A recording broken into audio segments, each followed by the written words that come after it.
que quedar en pares.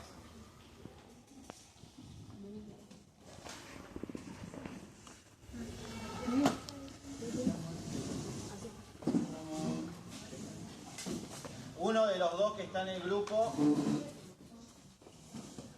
Antes les voy a hacer una pregunta. Tengo dos mensajes. Los dos mensajes van al mismo lugar, o sea, tienen la misma conclusión. Un mensaje es corto y el otro es largo. ¿Sí? El mensaje corto durará 10-15 minutos, va directo al grano, y el mensaje largo durará media hora, pero es un mensaje contundente. Tiene mucha Biblia, hay que leer. Es un mensaje para los que tienen hambre y tienen ganas de aprender de la Biblia. Es un mensaje para los que están deseosos, para los que quieren más, para los que quieren aprender y conocer más al Señor. El mensaje corto es un mensaje para los vagonetas. Es para el que no le gusta leer, es para el que le cuesta, para el que dice, bueno, voy a la iglesia para calmar mi conciencia. Y el mensaje largo es polenta, está bien robusto, bien lleno de aprendizaje, y les puedo asegurar que si aman la palabra como a mí me pasa, les va a volar la tapa de los sesos como me pasó a mí, que me explotó la cabeza cuando lo entendí. ¿Qué quieren? ¿El mensaje corto o el largo? Y si dicen el corto quedan re mal, ¿no? Y ya que la pusiste así, ¿viste? No te vamos a decir el corto. Ya van a quedar re mal si le hicieron el corto, ¿no? Bueno, les hago una... ¿Están divididos todos de a dos? ¿Sí? Bueno. Acá somos tres. ¿Son tres? Bueno, está bien. Uno de los del dúo que busque Segunda de Reyes capítulo 2. Si es posible, versión Reina Valera. El otro del grupo que busque Hechos capítulo 1, si es posible, Reina Valera.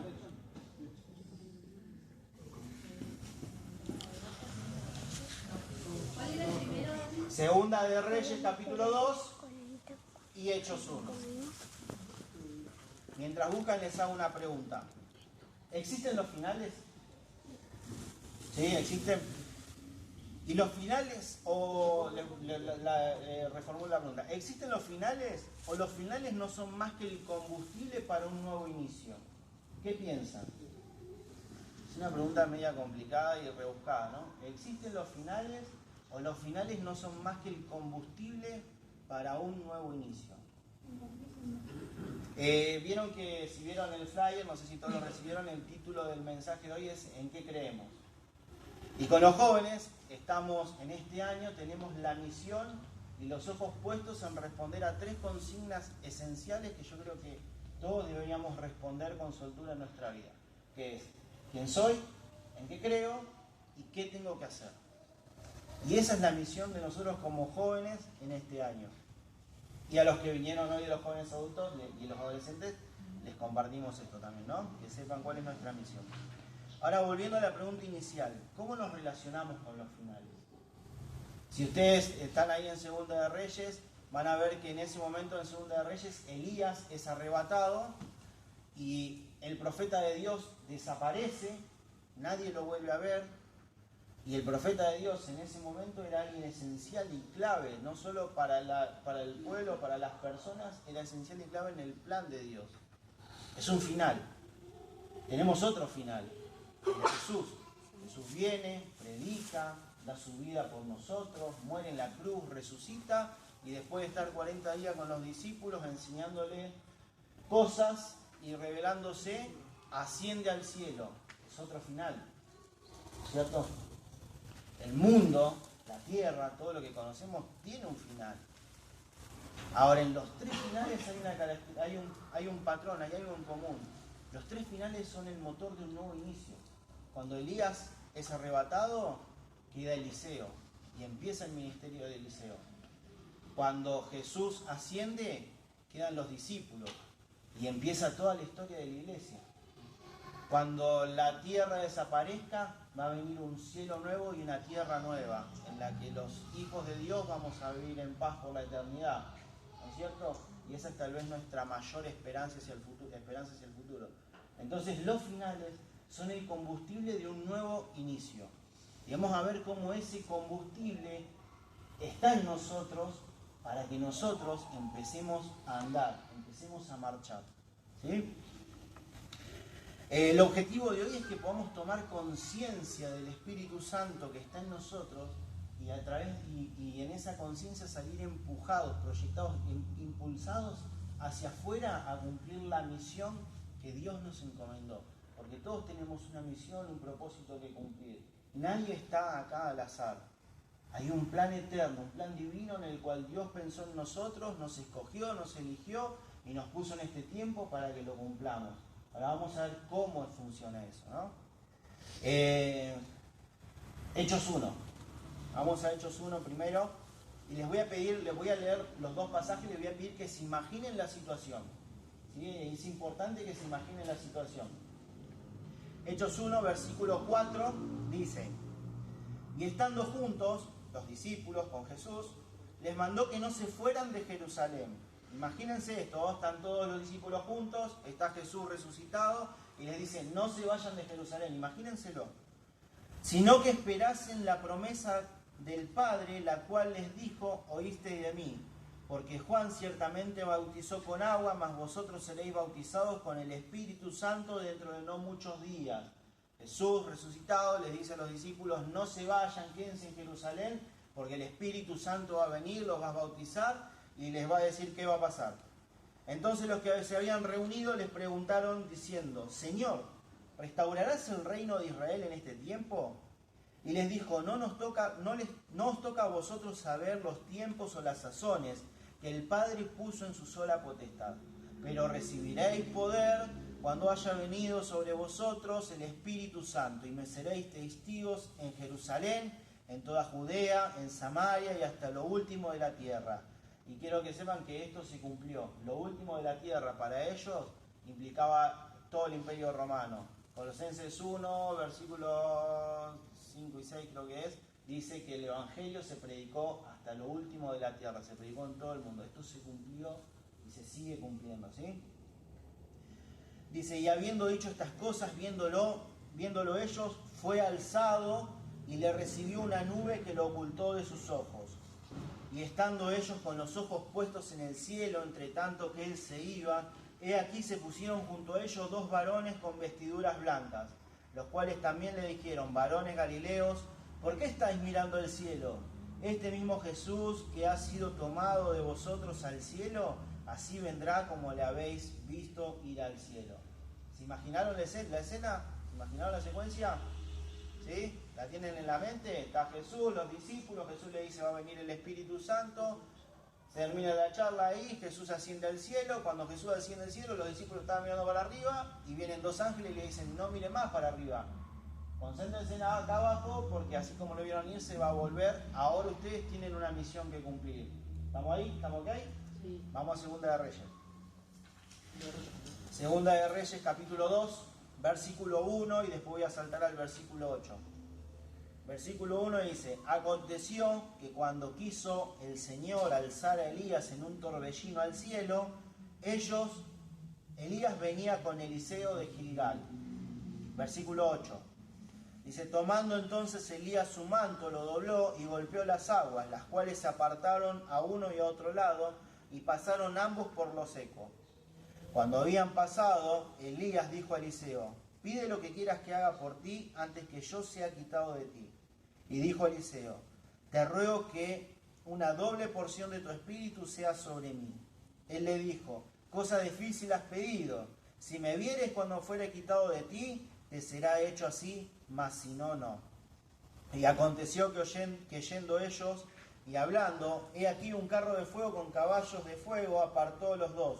Y Elías subió al cielo en un torbellino. Viendo Eliseo, clamaba: Padre mío, carro de Israel y su gente de a caballo. Y nunca más le vio, y tomando sus vestidos, los rompió en dos partes. Alzó luego el manto de Elías, que se le había caído, y volvió y se paró a la orilla del Jordán.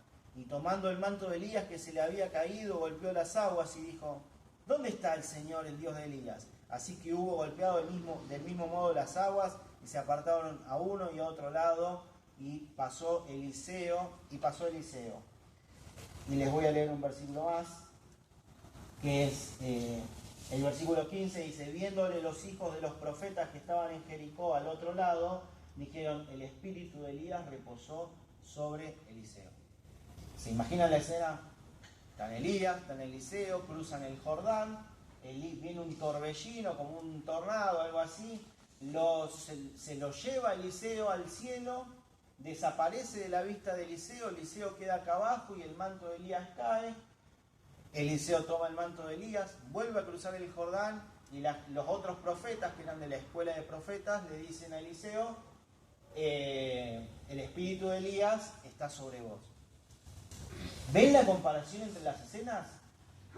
Una persona que asciende, otra que se queda. Lo estaban viendo y lo dejan de ver, desaparece de la vista. El que se queda empieza a tener una misión, un trabajo. Empieza a hacer las obras del que se fue.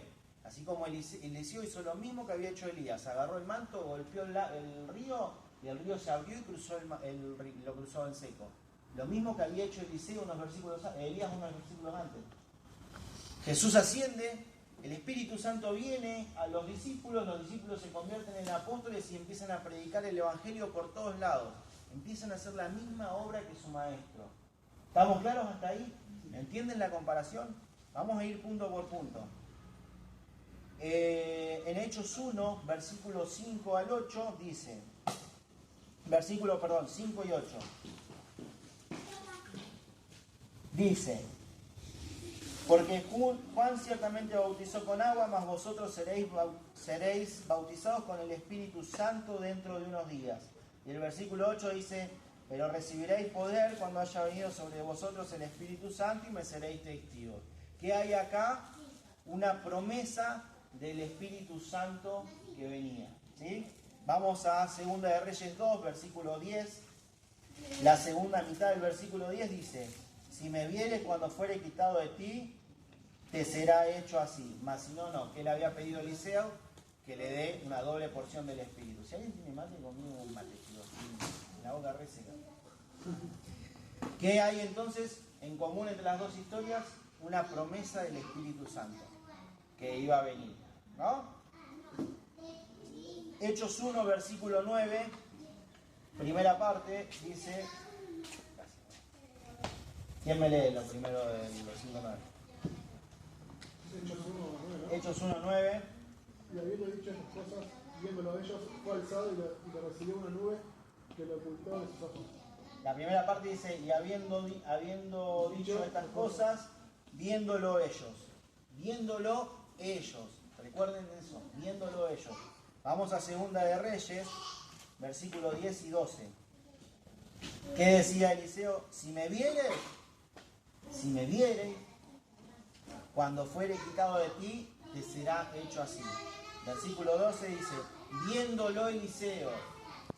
Recuerden esto porque es súper importante. ¿Qué hay acá? Vieron la ascensión. Vieron cómo ascendía. Versículo 9, Hechos 1, 9. Segunda parte de la oración dice, fue alzado y le recibió una nube. Segunda de Reyes 2, yo sé que esta parte es más tediosa, pero Segunda de Reyes 2, versículos 9 y 11 dice, cuando habían pasado, Elías dijo a Eliseo, pide lo que quieres de ti para que yo sea quitado de ti.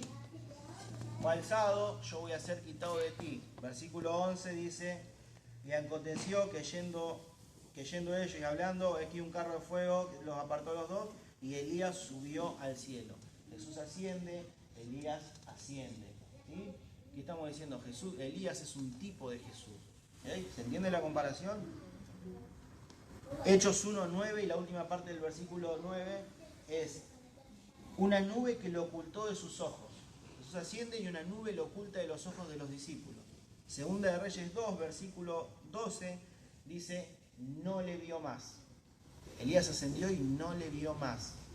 ¿Qué quiere decir? Que eso terminó ahí, no le volvieron a ver. Ahora, bueno, me voy a adelantar. Si vamos a Hechos 2, capítulo 2, versículo 1 al 4, o versículo 4, mejor, dice, y fueron todos llenos del Espíritu Santo y comenzaron a hablar en otras lenguas. Fueron todos llenos. Ascendió Jesús, los discípulos lo vieron y los que lo vieron fueron llenos del Espíritu Santo. ¿Ok? ¿Qué pasó con Eliseo en Segunda de Reyes? Lo vio irse a Elías. ¿Y qué le había dicho Elías? Si me ves irme, te será dado una doble porción de mi espíritu. Lo vio irse y recibió la doble porción del espíritu. ¿Estamos? Hechos 2, del 14 al 41, ¿qué sucede? Pedro se para y empieza a predicar, y todos los discípulos empiezan a predicar llenos del poder del Espíritu Santo, y a predicar, no solo a predicar, sino que predicaban en la lengua de todas las personas que estaban ahí, que eran judíos de todas partes del mundo. ¿Sí? ¿Qué pasó con Eliseo? Eliseo hizo lo mismo que había hecho Elías, que les decía hoy, con el manto golpeó el Jordán se abrió y cruzó al otro lado, y empieza el ministerio de Elías. ¿Qué estoy diciendo? Empiezan a hacer la obra de sus maestros. El final de la obra de los maestros fue el inicio de la obra de sus discípulos. Elías ascendió y Eliseo comenzó su ministerio. Jesús ascendió y los discípulos se convirtieron en apóstoles, en enviados. Nosotros, decíamos que el título era ¿en qué creemos? Nosotros creemos en la resurrección. Cuando Jesús estaba hablando con los discípulos, había resucitado y nosotros creemos en esa resurrección y sabemos que así como Él resucitó, nosotros vamos a resucitar. ¿Sí? ¿Estamos de acuerdo? Nosotros creemos en la ascensión de Cristo.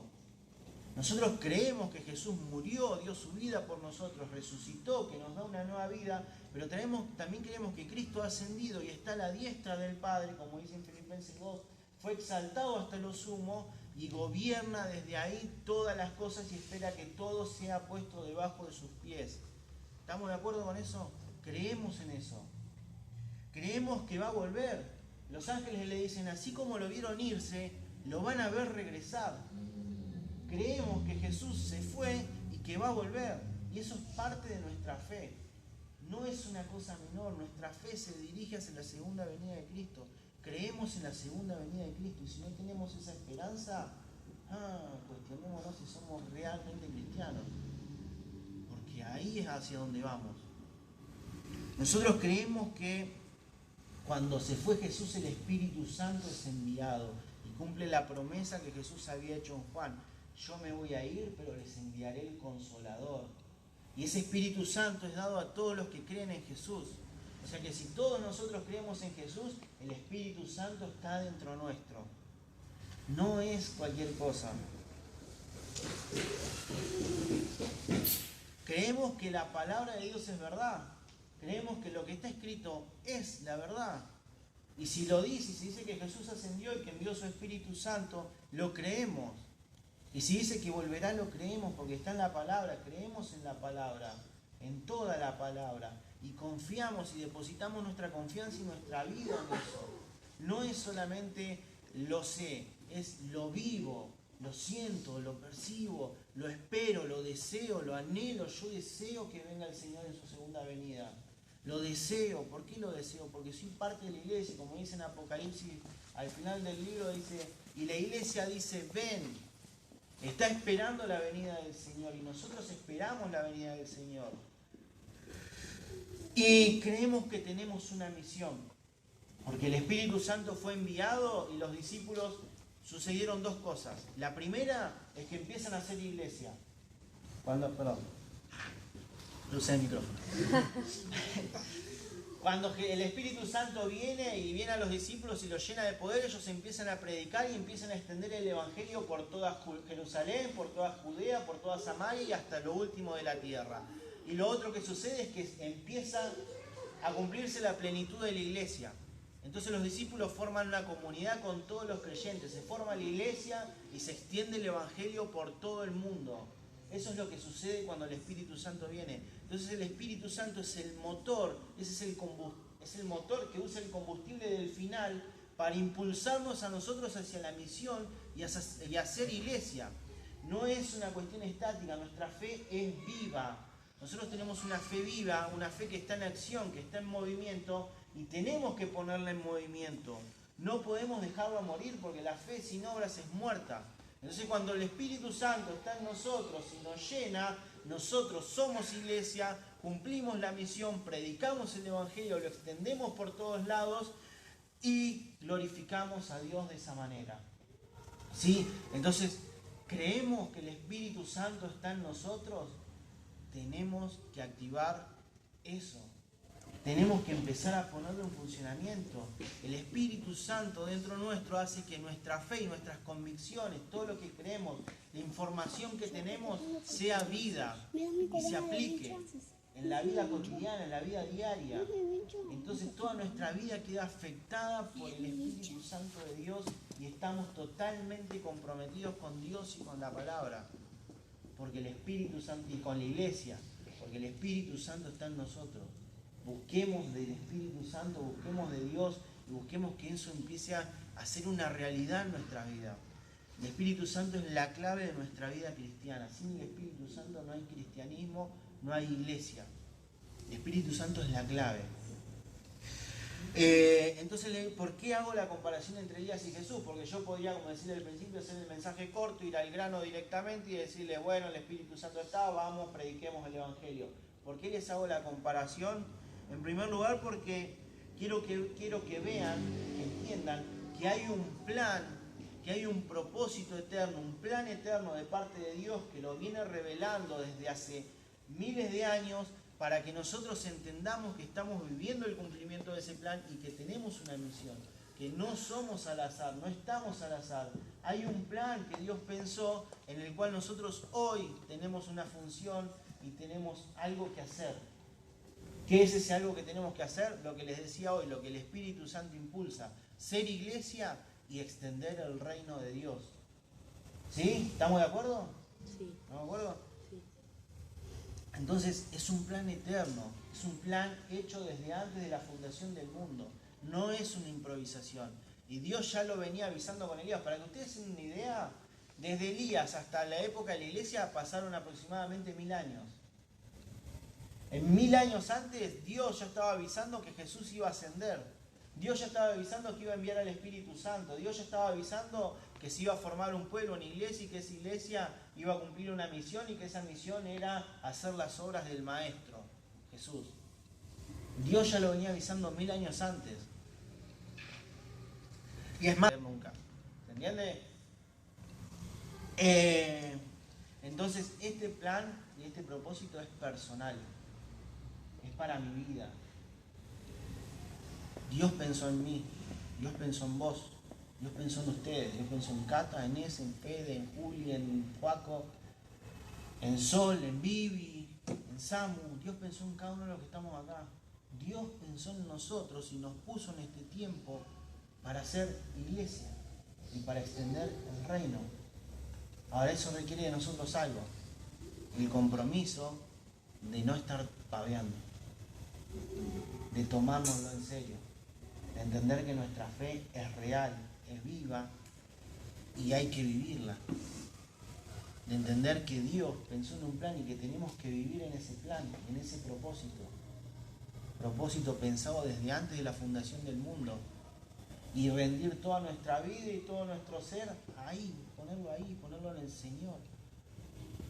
Los problemas, todo lo que sucede no es el final, es el combustible para lo que viene, es el combustible para lo que Dios te llama a hacer. Nuestros problemas, nuestras situaciones son el combustible. Tal vez no tenemos problemas, la situación que vivimos o el lugar en el que estamos es el combustible para lo que tenemos que hacer, para lo que Dios nos encomienda. No es el final, es el principio para que Dios sea glorificado. Y mi pregunta es, ¿cómo vamos a responder a semejante llamado? ¿Cómo vamos a responder al hecho de que Dios ha puesto su Espíritu Santo en nosotros y que nos envía a predicar? Porque le dice Jesús a los discípulos, le dice, les voy a dar mi Espíritu Santo para que sean testigos y les voy a dar poder para que prediquen en toda Jerusalén, en toda Judea, en toda Samaria, hasta lo último de la tierra. Entonces el Espíritu, Dios, Jesús, ha enviado el Espíritu Santo a nosotros para que le seamos testigos y la iglesia da testimonio de Dios y de que Dios es verdad y de que Dios es real. La iglesia es el ejemplo, es la cara visible de Dios en el mundo. La iglesia no es cualquier cosa y tenemos que tomarla como santa y como sagrada, porque es lo que es. Es santa, es sagrada. Es una institución creada por Dios, no por el hombre. Nosotros no podemos hacer la iglesia. David se propuso construirle un templo a Dios. Y Dios le dijo por medio del profeta, yo no necesito que me construyas un templo. No me podés construir un templo donde yo quepa, porque la tierra es el estrado de mis pies. ¿Cómo vas a construir una casa en la que yo pueda habitar? Yo trasciendo todo eso, soy más grande. Pero también dice después en el Nuevo Testamento de la iglesia, dice, haré de ustedes una nación santa, un pueblo adquirido, y yo habitaré en medio de ustedes. ¿Se entiende? ¿Quién lo hizo? Dios. Dios creó la iglesia. Dios fundó la iglesia.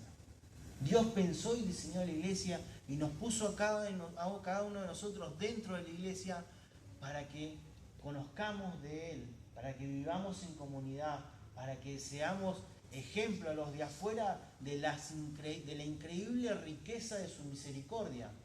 Somos un ejemplo de la misericordia de Dios, porque la misericordia de Dios no se manifiesta en el vacío y no se da en el vacío, se da en nuestra vida, en que siendo nosotros pecadores, Cristo nos sacó de las tinieblas a su luz admirable para que anunciemos sus virtudes. Se manifiesta en nuestras vidas que somos pecadores y Él tiene misericordia de nosotros, que no merecíamos la salvación y aún así nos las da. Entonces, todo esto no lo tenía anotado. Entonces, ¿cómo vamos a responder a semejante llamado, chicos? El Espíritu Santo es el motor que impulsa la obra. Y volviendo al pasaje de Hechos, dice que los discípulos estaban mirando al cielo y los ángeles se le aparecen y les dicen, y vamos a leer acá del versículo 10 en adelante, con esto ya voy terminando. Era largo pero no tan largo, ¿vieron? O no sé, pasó tiempo y yo no me di cuenta. No era tan largo. 25 minutos, no, bien. ¿25? No, yo le voy a cambiar a media hora. Se quedan 5. Hechos 1, versículo 10 dice, y estando ellos con los ojos puestos en el cielo, entre tanto que él se iba, he aquí se pusieron junto a ellos dos varones con vestiduras blancas, los cuales también les dijeron, varones galileos, ¿por qué estáis mirando al cielo? Este mismo Jesús que ha sido tomado de entre vosotros al cielo, así vendrá como le habéis visto ir al cielo. Entonces volvieron a Jerusalén. Y la pregunta es, ¿qué estamos mirando? Los discípulos estaban mirando al cielo como Jesús se iba. Unos versículos antes yo les había dicho que ellos preguntaron ¿cuándo se va a manifestar tu reino? Ellos esperaban que el reino de Dios se manifieste de una forma visible, tenían una esperanza porque el Espíritu Santo no había venido todavía y no les había revelado la verdad. Cuando tenían información, sabían y habían visto lo que Jesús había hecho, pero faltaba que el Espíritu Santo venga y les revele y les recuerde todo lo que Jesús les dijo y les enseñó para que lo entiendan. Hasta ese momento ellos no habían entendido, pero cuando viene el Espíritu Santo ellos entienden. Entonces Jesús les dice, los ángeles le dicen, ¿a dónde miran? Estaban confundidos los discípulos. Estaban medio como Eliseo clamando, Dios Padre, ¿y ahora qué hago? Se fue un caballo y un tornado de fuego, que ellos se lo llevaron, ¿y ahora? ¿Qué hacemos? Yo imagino que la mente de los discípulos era esa, ¿qué hago ahora? Se fue y me dijo que me quede, ¿y qué? Había como cierta confusión y desesperación en ello. Interna, porque la Biblia no la dice, ¿no? Yo me lo imagino que era así por tener cierto conocimiento del contexto, ¿no? Entonces, ¿qué estamos mirando nosotros? ¿Qué estamos mirando? ¿A dónde estamos mirando? ¿Estamos con la mirada perdida hacia arriba, viendo a Jesús, que Jesús ya no estaba en el cielo, había sido ocultado por las nubes? ¿Qué estamos mirando? ¿A dónde tenemos puesta nuestra mirada, nuestra vida, en qué dirección vamos?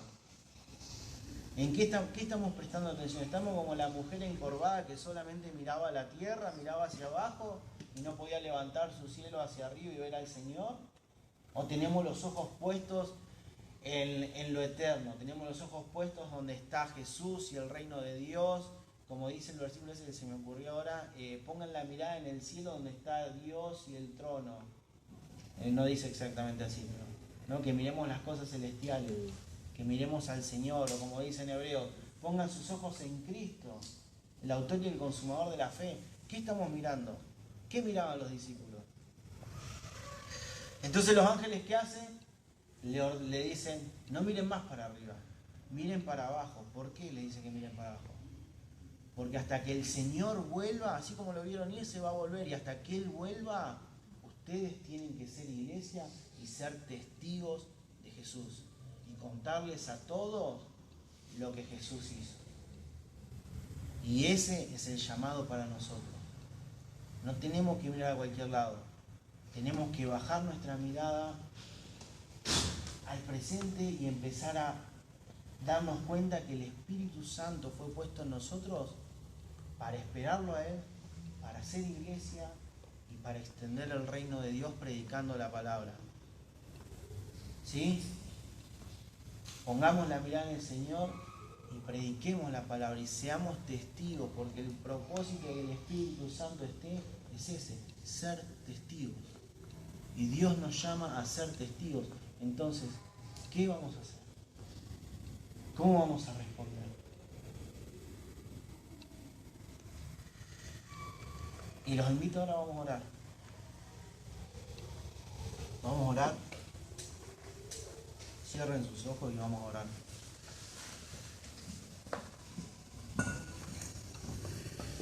Nadie les puede decir qué hacer, ni dónde poner su mirada. Ni siquiera Dios te obliga a poner tu mirada en un lugar X. Él te dice lo que tienes que hacer, pero cada uno de nosotros lo recibe y lo rechaza. Si el Espíritu Santo está, la respuesta va a ser obvia. Vamos a responder afirmativamente. Vamos a poner la mirada en el Señor y vamos a ir y predicar el Evangelio. Vamos a empezar a ser testigos y vamos a ser iglesia. Si no, tienen la libertad de rechazar. Ahora es una decisión que cada uno tiene que tomar. Y con los ojos cerrados como están, oren y díganle al Señor que se revele a su vida, que se revele a tu vida. Que el Espíritu Santo te empiece a mover y te empiece a llevar a cumplir la misión y a ser testigo de Jesús. Y que te ayude a amar en la iglesia.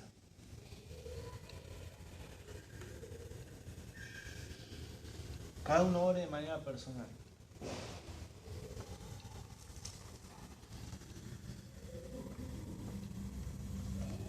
Señor, te damos gracias por este día, gracias por tu palabra, papá. Gracias porque sabemos que estás en el trono, Señor, a la diestra del Padre. Que has enviado a tu Espíritu Santo, Señor, para que nos lleve y nos impulse a ser tus testigos, Señor. Gracias porque sé que en el momento que creímos en vos, tu Espíritu Santo habita en nosotros y nos llena, papá. Te pido que vos te empieces a revelar a cada uno de nosotros. Y que nuestra fe empiece a ser una fe viva y activa, Señor. Que no se quede en el molde, papá. Que no pueda callar lo que hemos visto y lo que hemos conocido, Señor. Que tenga que hablar, que tenga la necesidad de hablar de ti, papá. Te pido que vos, Señor, fortalezcas nuestra fe. Que vos nos enseñes y nos guíes, Señor. Y que nos ayudes a amar la iglesia, Señor. La que vos creaste y la que vos fundaste. Papá, me comprometo con vos y quiero pedirte y rogarte que hagas esto en cada uno de nosotros, en mí primero. Lo pido, papá, en el nombre de Jesús.